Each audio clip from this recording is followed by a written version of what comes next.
it took me, I got to work there in January of 2016, and it didn't take me long to realize, man, I am not going to be long for this place because there were some issues. The way things were run, I will say that I was not pleased with, and the turnover reflected that. There were people, I'd never seen so many people exiting a company in my entire life, with good reason, in my opinion. So I was working on accounts, and I had some big accounts, like I had Budweiser, and I had a few like really massive accounts, but I also had a lot of smaller accounts. And when you're selling radio advertising, you know, the minimum budget that you're looking at is like to make a dent in a market like Kansas City, which is not a big market. It's a medium-sized market. I think it's market 29 or 30 in the country. You still need to be spending about $3,000 a month on radio advertising. And I had some clients who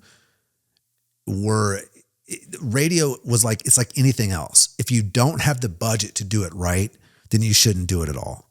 And I talk about that a lot. And I include budget, not only money, but time, effort, et cetera. If you can't commit to a marketing endeavor, whether it is traditional media like newspaper, TV, or radio, or content marketing, if you don't have the ability to commit to something for at least 12 to 18 months, then you really shouldn't do it, in my opinion, because anything like that is going to take time to catch on unless you just have a gazillion dollars and you can just flood the market, which those are not my people, right? Those are not my businesses that I work with.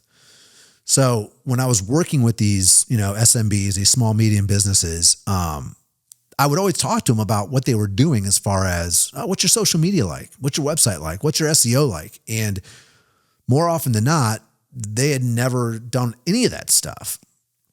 And when I was about 6 months to a year in at the radio station, we had contracted a digital marketing company so that we could sell like Facebook, like content creation to some of our clients.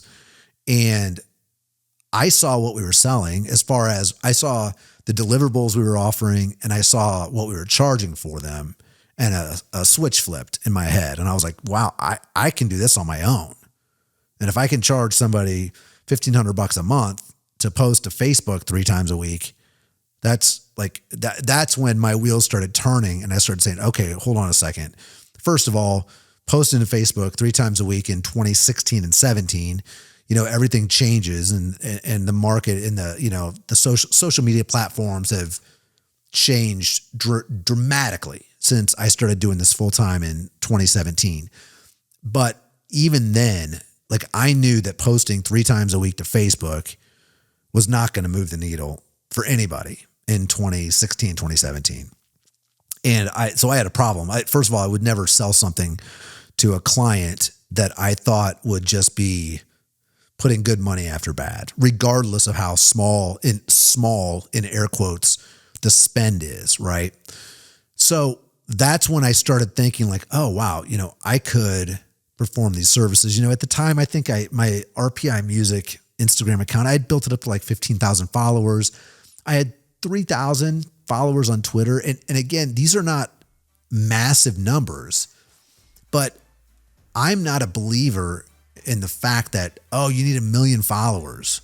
No, for RPI Music to make a living, I needed the followers that I had, but they were highly engaged and they were real and it was authentic. And that is so valuable versus somebody that, at the time people would buy followers and all this other crazy stuff. But anyway, so that's when I realized like, okay, wow, I can go ahead and offer these services on my own.